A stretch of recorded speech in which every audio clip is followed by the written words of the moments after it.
Are you ready? Are you excited?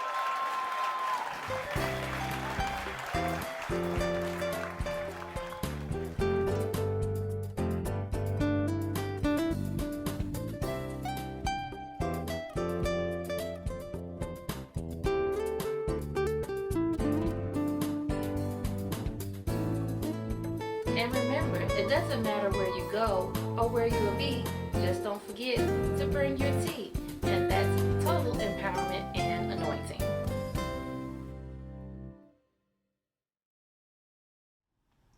Hello, and welcome to today's show of Tea Talk with Tanya.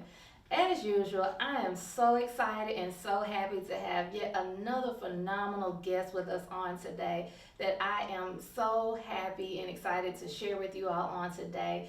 And today we have my good friend and co-star, just a wonderful individual who I love so much, and I'm so grateful that has come out today to be a part of this show, and none other than Mr. Artavius Veasey. Thank you so much for being on the show on today. Thank you so much for having me. It's an honor to finally be on this great show. I'm super excited. Great. I know that me and you talk all the time, and we are both very busy people with a ton. I think I get my serial entrepreneurism from you. And I was going to say that about you. I get it from you. But now we have this great opportunity to share with my audience on today some of the great things that you are doing. You are such a phenomenal leader in the community, and I just had to have you come and talk to my audience on today about some of the things that you're associated with, some of the things that you're doing, your great brand that I absolutely love being a part of, and just share your gifts with our audience and the world out there on today. Yes. So just for our audience, just as I always like to start,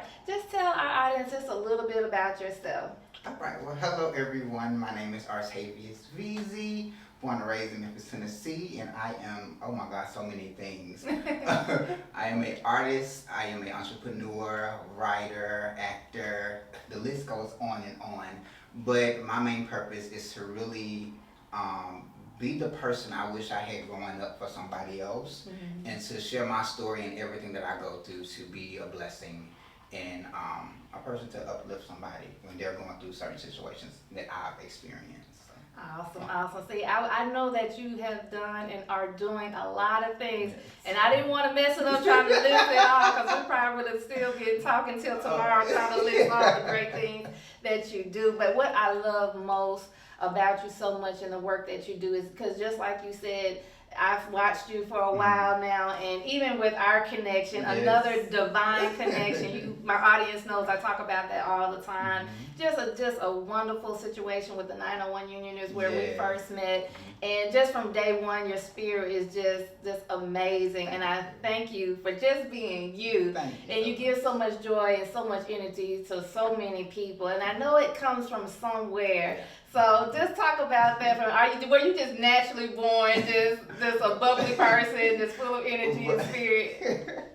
Well, my parents both are like comedians at heart. Okay. Not professionally though. But my family, we're all comedians and we all like to laugh. And as any other black family, we go through our things, but we find the comedy throughout the pain. So that's kind of what I've been able to learn to do, is to take my tragedy and turn it into like my purpose, and to make it fun, make it easy to dissect, and for people to get something from it. Awesome. You know, I think it's a scripture that talks about laughter being like a medicine. Yeah. I probably botched that, so y'all Bible scholars out there, don't beat me up for that. But I definitely know that laughter definitely does just cure so much. Great for the soul. Great for the soul. When you're going through something, having a good laugh, it just helps soothe the situation. Absolutely.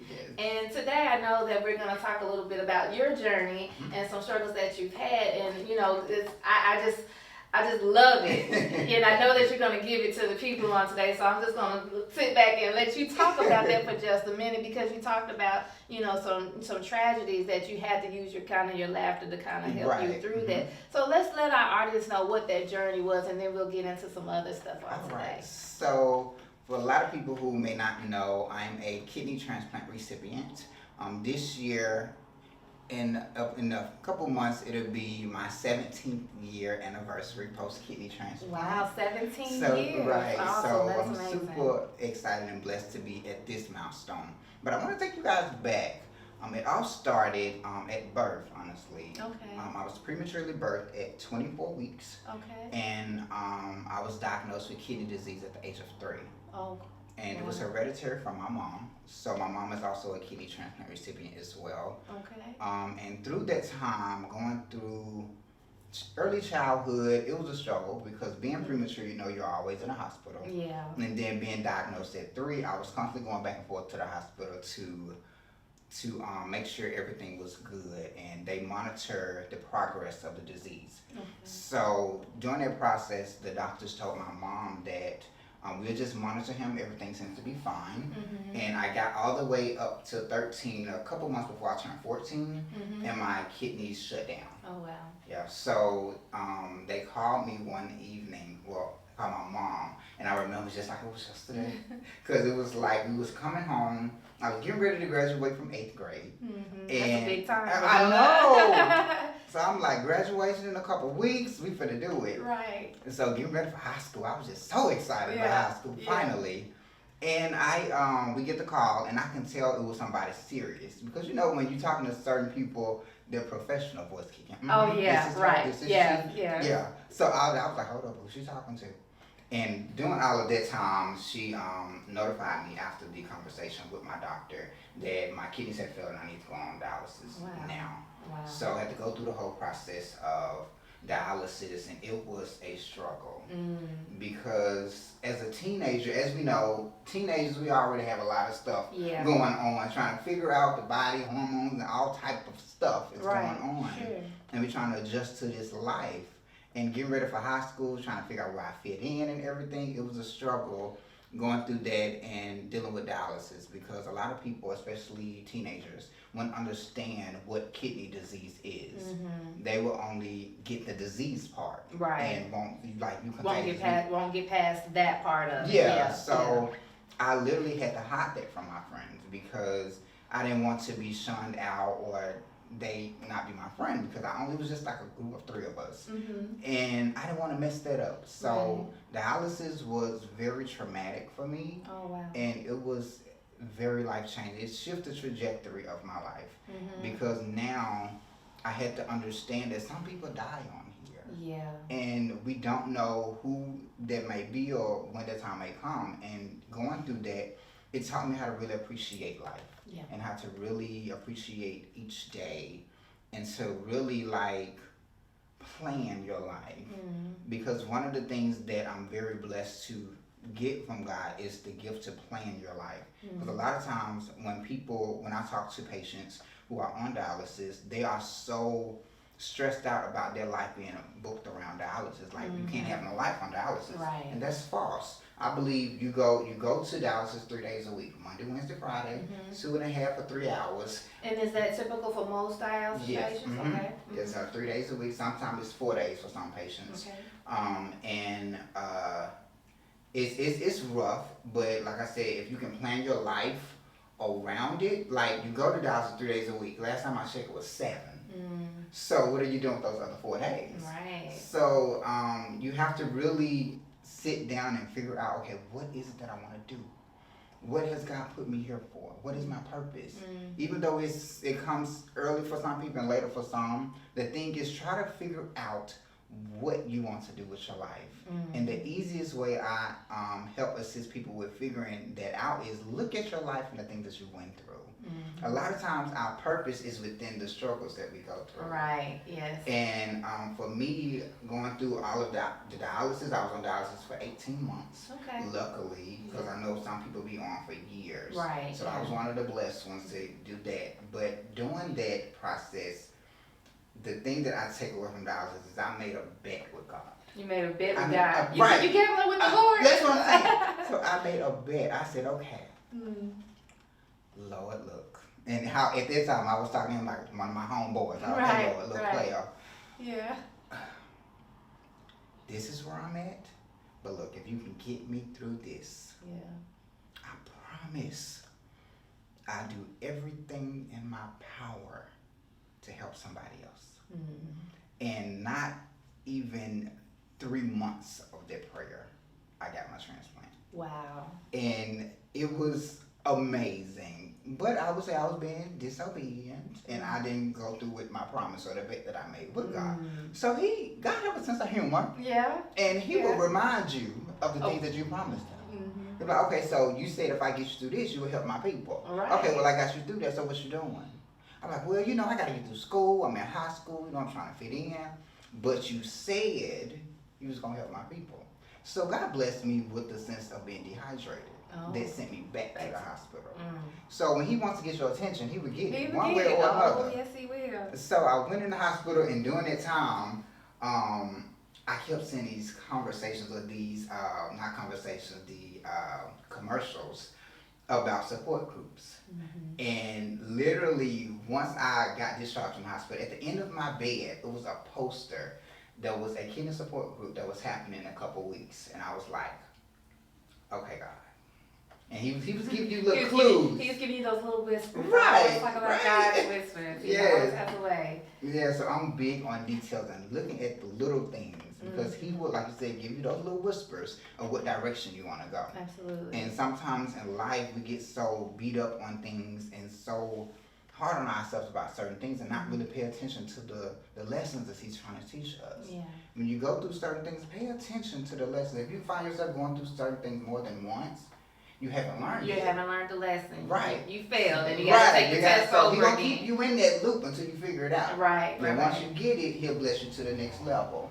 And then there's another lesson that you have to learn. So during that process of being disobedient, I had to learn to be strong on my word. If you say you're going to do something, do it. Especially when you're talking to God. Okay? That part. I might not be so mad that you failed me, but when you're talking about God and you made a promise to him, He's going to hold it to you. Exactly. I mean, he will hold it to you. Yeah. So I went through that, and I went to the support group, and it was amazing to be able to talk to other like-minded individuals and who went through dialysis or on dialysis, and to share my testimony through them and how I got through it to help encourage them on their journey. Yeah. Because the biggest thing that I saw when I was younger on dialysis, I didn't see nobody that looked like me. So when I was in treatment, it was a lot of us black people in treatment, which kidney disease is one of the biggest things for black people. So I saw that, but when I was looking on TV and then all these courtrooms or these different rooms, I didn't see us. Yeah. I saw older white people. Okay. Which is nothing wrong with that, but I'm saying if you're going to represent me, I need to see me. Right. Because like I tell my doctors or the people that I talk to, a doctor can tell you the medical side of it, but you can't tell me the personal side of it. So I feel it's very important for people like me who went through dialysis and share their stories, because your story is your power.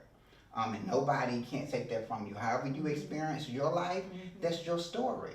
So you stand within your power and within your story to share your truth. Yeah. So what may happen to you, it didn't happen to me like that. Right. So it might, like for me, I was on dialysis for 18 months. You maybe was on 5 years. So our stories we're on the same path, but our stories are different. But that don't make yours or mine more important than each other. So I try to get people to share your story, stand within your truth, and to be able to help, other people. And through that, it was definitely a journey, but I'm very blessed to now be able to talk and assist and mentor others that are going through dialysis to help them along their journey, to be more positive and to be more appreciative of the journey, and to be able to see somebody who's been through that, and to have the light at the end of the tunnel. Yeah. Because what's important is when you're going through something that's traumatic, to have somebody alongside of you who's been through it makes it easier. Yeah. Because it's a very hard journey. You don't know how long you're going to be on it. But having that person there who's been through it makes it easier. So I try to make life easier for those who experience some of the things that I went through. Yeah. In your experience, would you say that some of the patients, had that, strong support like you did, or maybe not so much? Yeah, a lot of times support for patients, in my experience, is not because a lot of times we're either getting dropped off at the clinic and we're left on dialysis by ourselves for 3 hours or 2.5 or however long that person's on treatment. Right. And we're just forced to just deal with it. Right. A lot of times it's not no support or somebody that's sitting with you. Sometimes it is. But for me, in my experience on the Black people, it was just the patients But just there. the patients right. there. And I witnessed so much hurt and so much pain and the crying, everything. It was very traumatic for a 13-year-old. Oh yeah, I can imagine. And dealing with a lot of different things that goes on during your teenage years, it was tough. Yeah. And that actually led me down suicide. So it got really bad. It got very bad, and I try to be transparent with people and let them know that I've been through this. Yeah. It was tough. I've been down suicide twice. Wow. And to feel like during that time, I felt like I wasn't worth it. I felt like I was in this alone. Yeah. I feel like nobody understood me, and I was fighting the world by myself. I mean, even though I had my mom there to kind of coach me through, which she was a great help, but don't no teenager want to be around your mama all day. Right. And you try to have some sense of independency, and going through that, I couldn't talk to my friends, and I was just left with me and God to just talk. Yeah. And one thing that he told me was to just journal. Let's just write it out. And I didn't understand it. Why? I was like, look, I don't want to write about this. Fix this. Right. Yeah. So Fix like, it, make it go okay, away. like I'm done. And once I went through the suicide the second time and it didn't work, I was like, okay, he has me here for some reason. And I had to understand, paying attention to those little whispers. Because when you try to do something that don't go right, that means this may not be for you, or it may not be your time for that. Right. And you still have some learning and growing to do. So doing that through my journey of writing and journaling every day of what I went through on treatment, later on after dialysis, I realized that will be used for my book. Yes, and we're definitely going to talk about that in a minute. Of course, as we see, we have it here. But I just want to ask a few questions about your journey, because and speak to this first, because I know that you mentioned that you had attempted, actually physically attempted suicide twice, and you probably even thought about it even more than that. And I know that, we in today's time, we're hearing more and more young people, especially, regardless of how good their life might be, or whatever. Sometimes we think about people that commit suicide, their life is really bad or it's really terrible, and we know that that's not always the case. We have celebrities that have pretty much everything you think you could imagine to ever want, that are also taking their lives as well. And I know in these times that we live in right now, especially with our young people so motivated by, the TikToks and other social media outlets, or some of these trends that are out there, and their self-esteem is being deteriorated day by day, because if they don't get enough likes or enough emojis, they start getting in their feelings. And that's outside of having a life-threatening, circumstance like you had. But can you speak to, just that process of, overcoming the thoughts of suicide? Or can you speak to, just, young people? Like, if you can have a young person right now to encourage them that may be thinking about committing suicide or may have had those thoughts, what would you say to them to encourage them? Yeah, it's interesting you said that, because I have a young man had reached out to me. I'm trying to do this without crying. It's all right, we got you. A young man who reached out to me, and he was just, we talked on, because I don't want to text about it. Call me, talk to me. Yeah. And he was just really upset, and he was like, nobody understands me. It just feels like I'm in this alone, and people just don't get it. And I was like, okay, look, in life, that happens. Yeah. But you have to understand that your life is worth living, and to be able to just have somebody just listen. This the simplest things. If you could just listen to somebody who is hurting, and they don't necessarily need you to say anything. They just want to get it out and to feel heard. And for me, going through it, I didn't feel heard. I didn't feel understood, because I dealt with sexuality issues and sexual identity, everything. It was like, how do I live life and to please God and to please my parents and to please my peers without offending them or hurting them, and still trying to be true to myself. And it was like, it was a lot. It was a lot. And I just tell people to hang in there. Your story is powerful. What you're going through is not in vain. As hard as it may believe or to seem, everything happens for a reason. You may not understand right now, but it happens for a reason. What you're going through is going to be a testimony for somebody else. Yeah. And you may not see that right now, but I want to encourage you today to stay in the fight. Hang in there. Find you a support group. Find you somebody who you can talk to openly, vulnerably, transparently. I know you can't talk to everybody like that, but find you at least one or two people that you can just, what I tell people, we're all superheroes in our lives. Oh, yeah, and we all have that cape of armor. And find somebody you can take that armor off and be transparent with. We all because need if you that. don't, right. And if you don't, reach out. I tell them, reach out to me. You can reach out to me. I'm definitely here to talk and chat with you to help you through your situation, because I've been there twice. Yeah. My situation wasn't necessarily anything physical, like cutting myself or shooting myself, because I didn't want to feel it. My thing was I decided to go the route of pill popping. So I tried to overdose on muscle relaxers. So in my little mind, I was thinking, okay, if I take enough of these, it'll stop my heart, and then I just mellow on out. Right. Well, that didn't work because I woke up both times. So doing the second time, it didn't get to that point because my grandmother called, and she was like, she's my confidant. Yes. And she's the one who raised me. And to have, like I said, she's that person I can take the armor off and be transparent with. So again, to those people who are going through that, really find you somebody. And it may be closer than you think. Maybe it's a best friend, or maybe it may not be your parents. It may not be your siblings. It may be an aunt, or it may be a grandparent.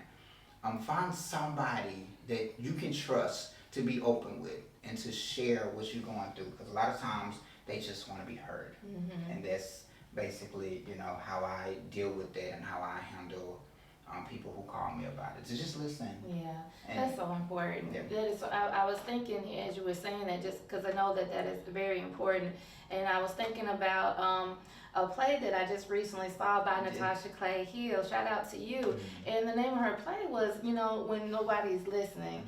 And, it speaks to young teenagers. They're doing their little social activity, but you don't know the different things that they deal with. And I know for myself, it was very moving because, as a parent, having teenagers especially, and they're all over the place. They get moody every other day, and, they just go tuck away and get on their phones and all of that. And, being an entrepreneur or even being an employee, just constantly working and having to, survive the best way you can and hold the household down.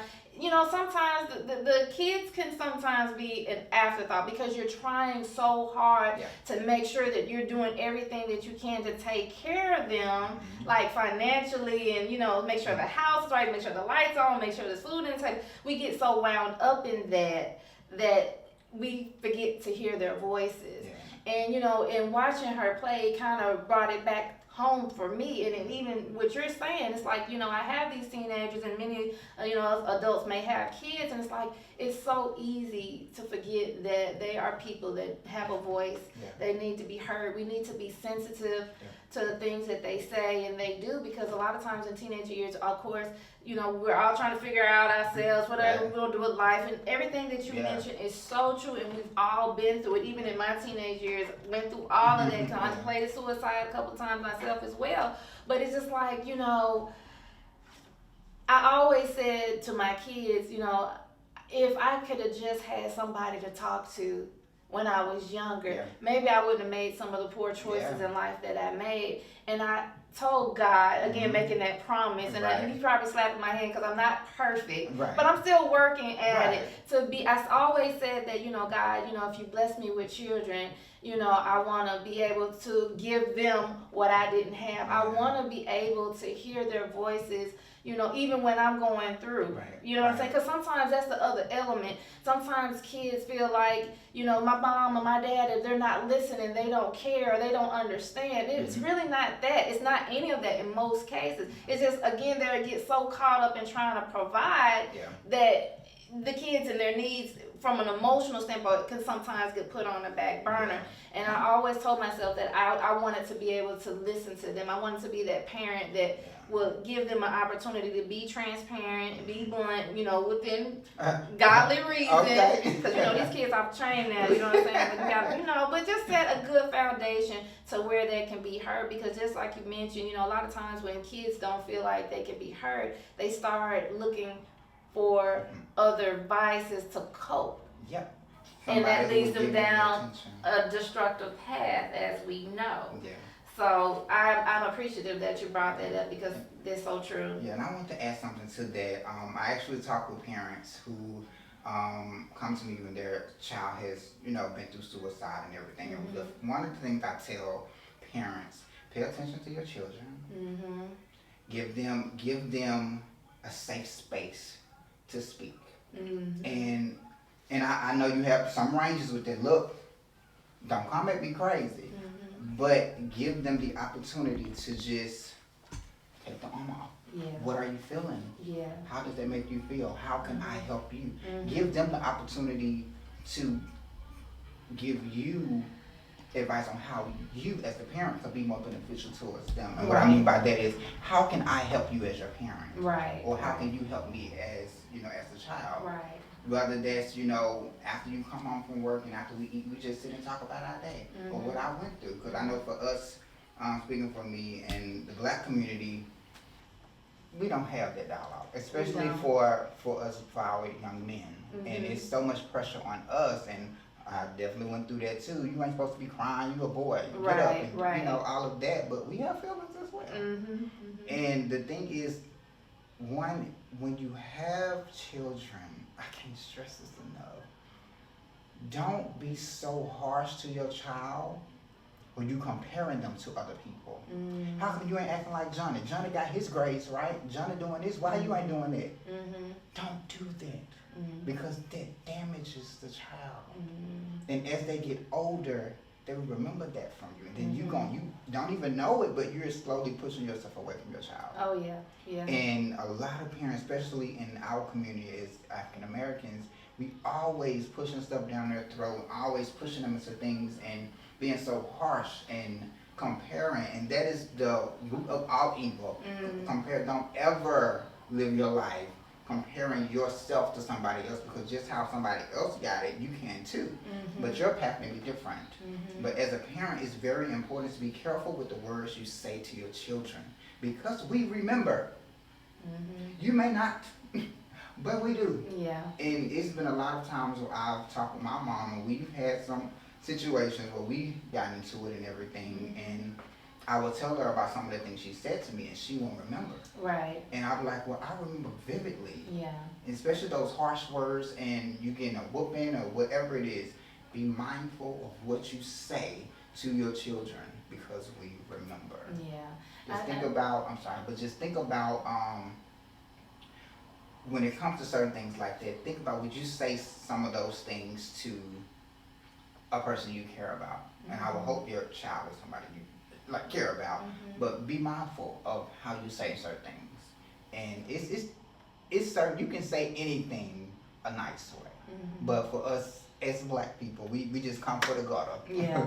And we hit you with the hardest words, and you expect the child, teenager, who haven't necessarily experienced life as you have, so you got a little more thick skin than the child, so you expect them to be able to toughen up and take it. And that's why they go to all of these other substances and all of these outside people that isn't necessarily good for them, but the thing that they like from the outside is they give them what they need as far as their comfort.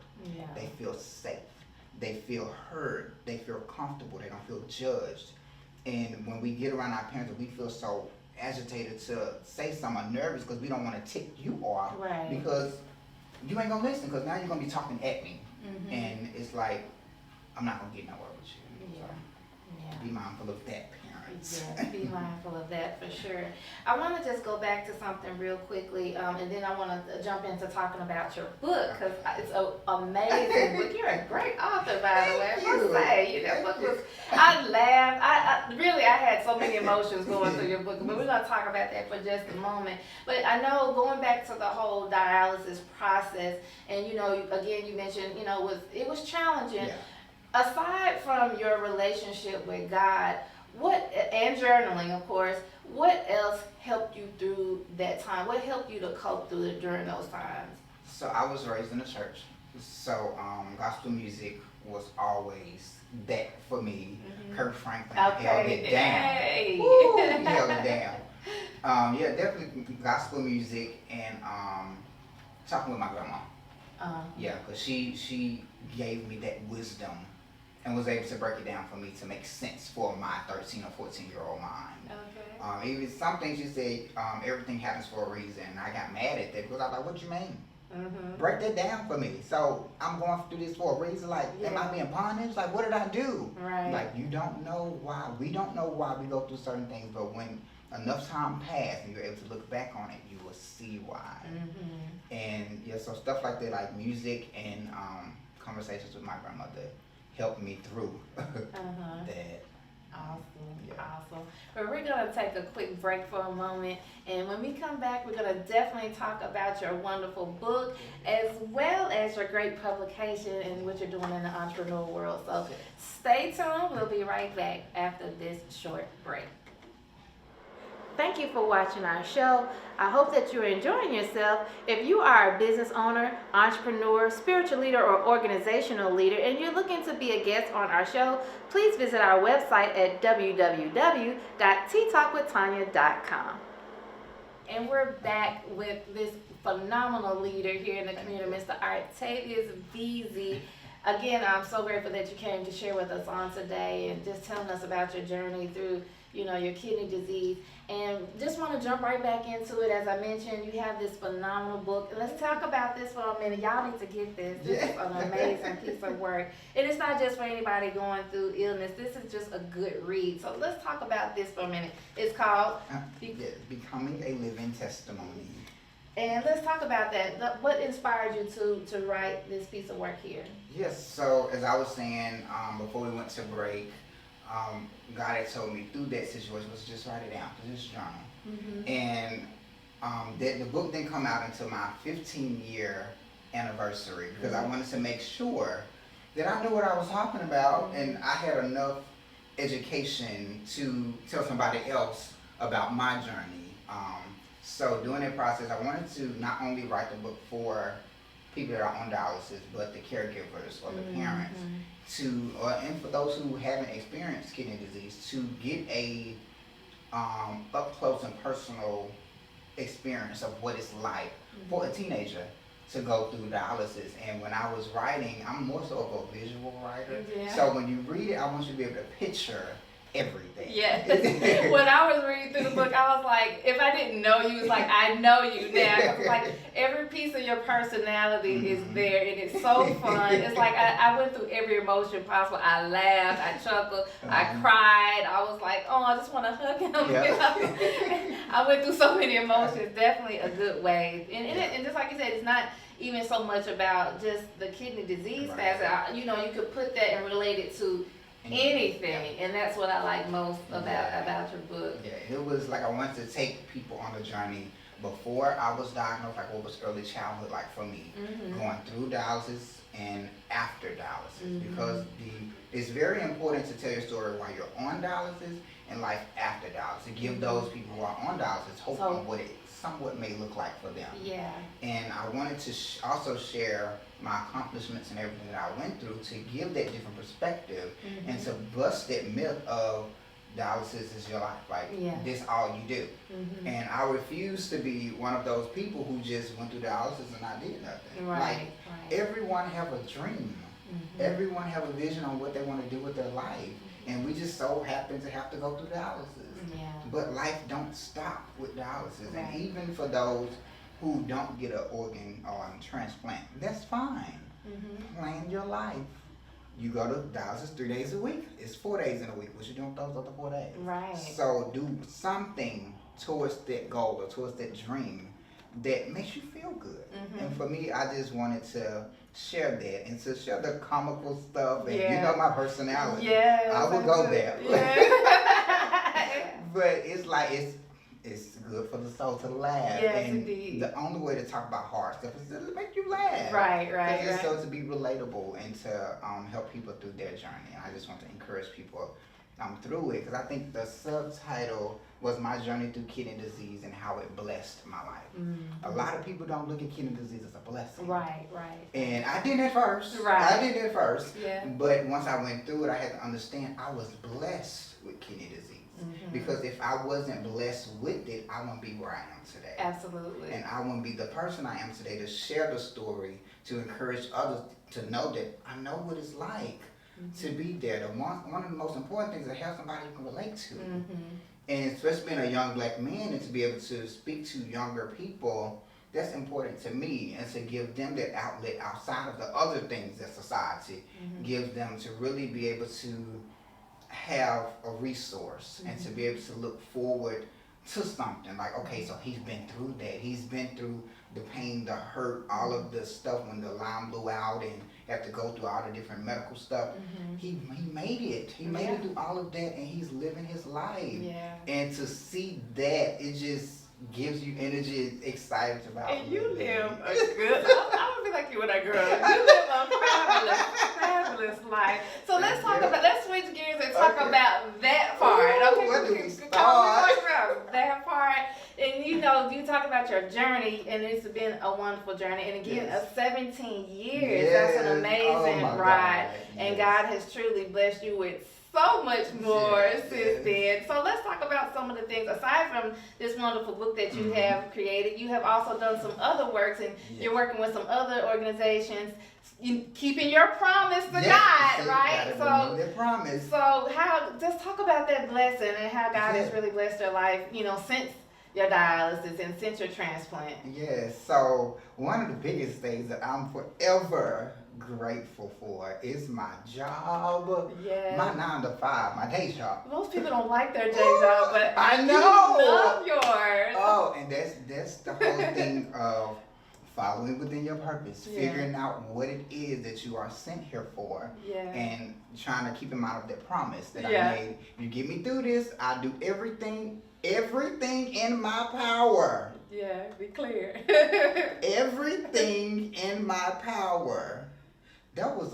Why did I do that? That was a huge promise. Wasn't even thinking about how big of a deal that was. And God definitely is holding I'm you like, to that. Okay, yeah. I'm gonna hold you to that. Yeah, for but sure. doing that, I was able to land the role of being the digital communications coordinator at Mid-South Transplant Foundation. All right, Which is, oh my God, I love it. It's my dream job.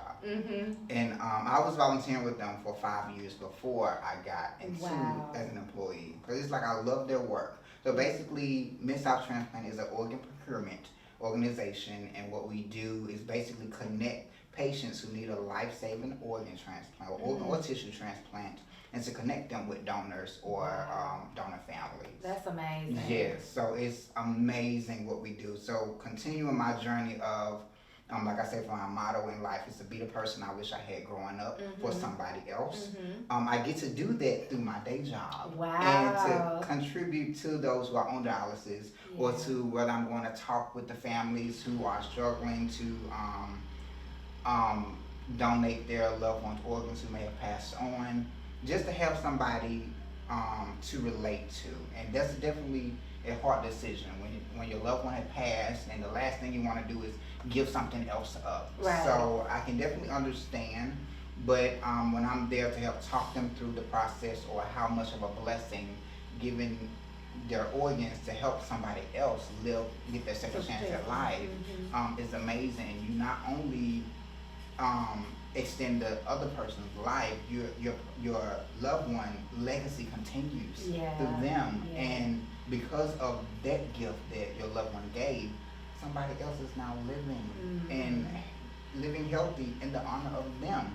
So it's a blessing all the way around, and to be a part of that is everything to me. Because it's almost like you give life every day. Yes, yeah? yes. And the tagline of the organization is "Give Hope, Give Life." Oh, it's great. I love it there. I love it there. But to be there has definitely been a blessing.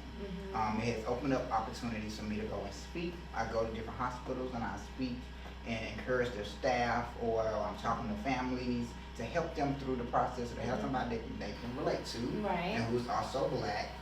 But through that, I'm of course switching up to acting. Yes. Oh my God! Acting is a whole nother world. And that's why it was important for me to share that in the book, to show people that there's different things you can do. Like life is you got it. Whatever you want to do, whatever it. you want. Yes, so it's been amazing. So one of the things, my movie Timothy, it's been amazing. Absolutely. So, yes. Great piece of work. Yes, so it's been so much fun. And shout out to Miss Tamika Chambliss. Yes, who was also a guest here on our show. Yes, I loved that interview. Oh my God, it was so great. She had me crying and stuff. I tried to keep it together. But I did that movie with her, and we won over 54 awards. Child, after y'all got over 40, y'all stopped counting. I was like, girl, she's an amazing writer. Yes, amazing. But we came together again, and you was in this next one. Yes. That's some future work coming on. Yes, Ruined Twice Blind. Shout out. Yes, Ruined Twice Blind, which is, I think it's won a couple so far. Yeah, so far, I think they're like close to maybe 7 awards internationally right now. Yes. And there's the laurels will still come. So, so it's definitely an amazing experience. And before I got into the acting, I was stage play acting. So I did that for about 7 years. And it was great. It's just fun to act and to be able to step out of yourself and be somebody else. I love that. Especially when you're kind of a clown, a comedian, a little jack of all trades, humorous. It's good to be able to go on stage or go on film and act however you want to act and not offend people. Like, that's why I got it. Like, you know what? People always say I'm acting. Most of the time they say I'm acting up. I don't know why they would say that. But, hey, now I get to do it, in a different world, and it's okay. It's not frowned upon for me to act up and cut up and do different things. So that's a great thing, It's so much fun. Outside of that, we gotta get to go into the entrepreneur. Yes, so let's talk about your brand, your magazine. There's a special young lady, around the latter part of the magazine. Yes. We have Miss Tanya. Yes. And the latest issue. Y'all make sure you get this. Yes. And there's others as well. Yes, so great. it's, oh my God. So talk about what inspired you to create your own magazine. That is an amazing feat to try to, and you do such amazing work in the late. Y'all check this cover out. Isn't that phenomenal, y'all? And this is just one of many magazines that you already have out on the market. And I know that you take so much pride in each one of your editions. It's like my baby. Yeah. So what made you want to get into that? Yeah. So when I was in college, I went to Memphis College of Art. Okay. Before they closed it down now, but I got my bachelor's there and my master's at Full Sail University. So during that time when I was in art school, I saw a lot of artists beating themselves up because they didn't feel like their art was good enough. And some professors was making it seem like if your work is not a Picasso, it's not work. Right. And that wasn't gonna fly for me. So I created this campaign called the I Am Art Campaign. Yes, let's talk about that. So the I Am Art Campaign is basically there to empower the next generation of artists. Okay. And basically what I do, or what we do at the campaign, is to encourage artists to be whatever they want to be. Stand within your truth, within your artistry, whatever that is, whether you paint nails, whether you paint canvases, whether you're spitting fire, whether you you're have a acting. TikTok show or whatever, shameless plug. Come on. Yes, it was great to have so many different artists to just inspire and to empower. Yes. And because a lot of times we don't see certain type of artists. And in this issue we had an ice skater who was very vocal about pushing the agenda of getting more African American figure skaters out there in the world. So I just love to figure have, skating. yes. I love Oh, it. I'm I gonna always do it. have. I never done it. I skated and I didn't kill myself as I'm still here Right. with you guys. When I was younger, that used like when the Olympics come up, that's all I wanted to Oh my watch God, was yes. the figure skating. I love it, still do. Yes. Tried getting a little older, the knees won't let me go but so far. But next time I go, I'm definitely gonna take you. Yes, let me know. We definitely gotta do that. Yes, for I sure. definitely want to do that. Yes. When it comes to the Olympics, I always go to the track and field because You- running. Because that's is another my thing that you do. Let's right. talk about that. So another thing. So I am also what I call an Olympic gold medalist. Okay. So I went to this thing called Transplant Games of America. The Transplant Games of America is basically like the Olympics for transplanted patients Wow. and donors, well, living donors. So Mhm. I was able to go there 2 times in 2016 and 2018. And I did track and field, speaking of track and field. Yeah, exactly. But both of my parents were athletes. My Okay. mom ran track, my dad played baseball. Okay. But with me having kidney disease, they wouldn't let me run track in high school. Of course. So I was upset. Uh-huh. But once I came across the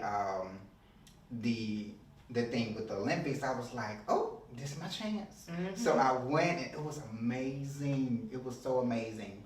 Until not only am I a gold medalist, I'm a silver and bronze. Come Got on all three. now, come Got on all now. three. Let's be That's clear. clear. But while I was at the Transplant Games of America, it was not necessarily about the competition.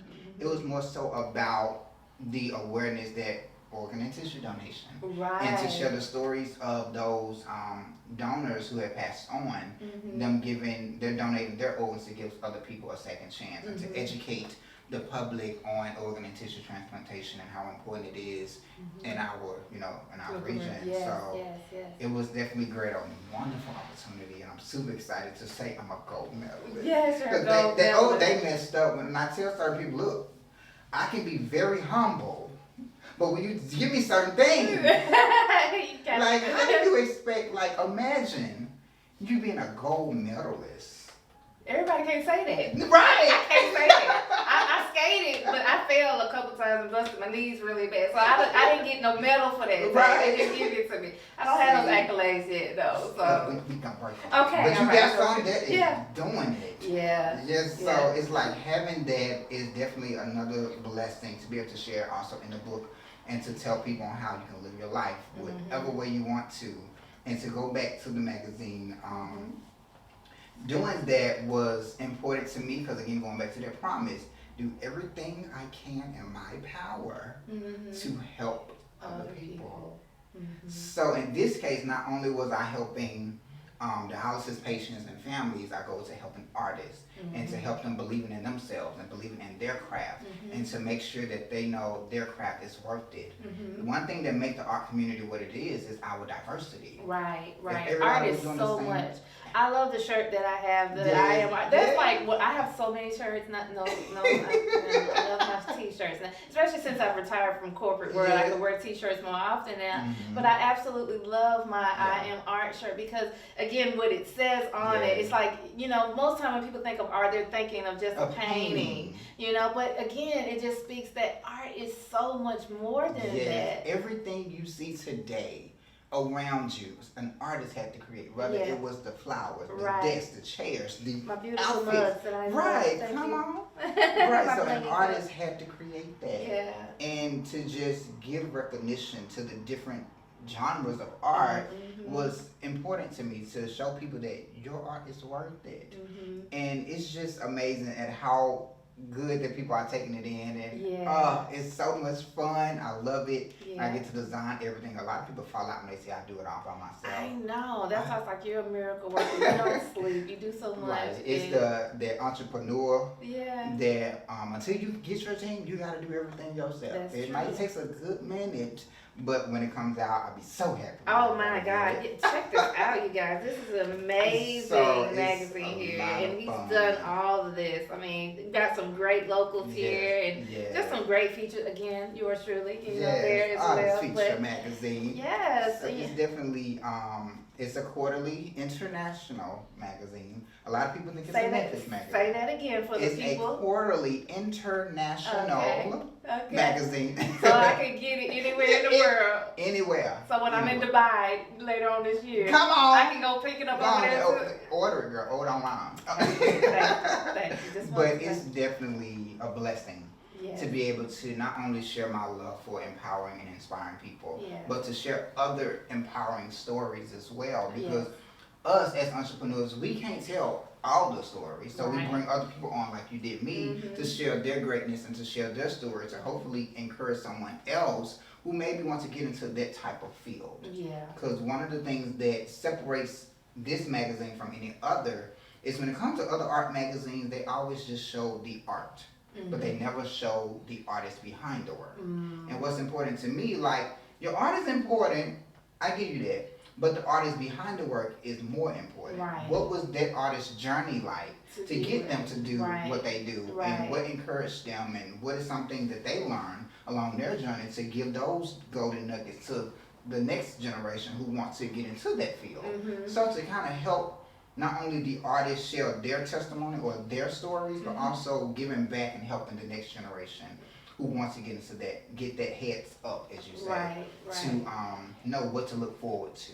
Right. And I just try to do that with everything I do to try Yeah. to give back and share any type of story to help out the next generation. Awesome. So for our audience out there that might be interested in either picking up your books or getting a copy of your magazines, or maybe even want to reach out to you to, you know, maybe help you out. Right, bless we're your looking gra- for a team. Yeah, I you know, gotta find that. gotta find a team. So like if they wanted to reach out to you or maybe connect with you, work with you, or, you know, how would they be able to get in touch with you? Let them know how they Yeah, can so connect you with you. can, everything is basically hub on my personal website. That's artaviusveasey.com. That's ARTAVIUS, last name V as in Victor, EASEY.com. And you can find all the links and everything to get you the book, to get you the magazine, to book me to come speak, or you want to join the team, shoot me an email and I'll reach out. Okay. So everything is there, all social medias and everything. Awesome. So you're also on IG, Facebook, Yes, all IG, that? Facebook, TikTok, You YouTube. TikTok? I you too? TikTok. I don't do TikTok a lot, Okay. but I just be going on there getting my word from TikTok. But yeah, I'm on there, and I Okay. just love to be everywhere, just to help. That's awesome. Yeah. That is so amazing. And again, I can't thank you enough Thank for you. sharing your time with me on Yes. today. I'm so super proud of you. Thank you. And I know that we are going to continue to work together and Yes, do some we amazing got some things stuff to network. all around the Yes, world. 'Cause yes. we're some international stars. Right. Thank you. Yes, and we Thank you. definitely got to continue to keep our promises to God and Yes. continue to spread the good news of hope, Yeah. healing, and just community. Yeah. So, again, I thank you so much. Thank And is there you. any last words that you might want to add before we close out on Yes, today? what I tell my supporters or the people that I come in touch with, I end all of my messages with this. No matter what you went through in life, no matter what obstacles or adversities you experienced in life, always believe in yourself, because I know I believe in you. Awesome. So thank you again, Mr. Veasey. Will you please come back and share Of with course, us? you know I gotta be back. Yes, and I know people that watch us and follow us, they'll definitely see us on different circuits. Yeah. So again, I'm just so grateful and feel so honored to have you here Thank with me on today. I kept my mascara on today. I know, Thank you woo! very much. Because, you know, it's been a journey. It's been a journey. Yes, but we made it. But we made it. And again, I feel so blessed to have you to share with our audience on Thank you for what you today. do here and to share all these amazing stories with the guests you bring on. Can we give her a hand clap? Thank you. So thank you're doing you. amazing. Keep doing what you're doing. I'm Thank so you proud so of you. much. Thank you so much. Well, audience, that's our time for today. And just remember, it doesn't matter where you go or where you'll be. Just don't forget to bring your tea. And that's total empowerment and anointing. See you next time. Hey, thank you for watching Tea Talk with Tanya. We hope that you enjoyed our show. Please don't forget to like, share, and subscribe to our social media platforms, or visit us on our website at www.ttalkwithtanya.com. We'll see you again next time. See you soon.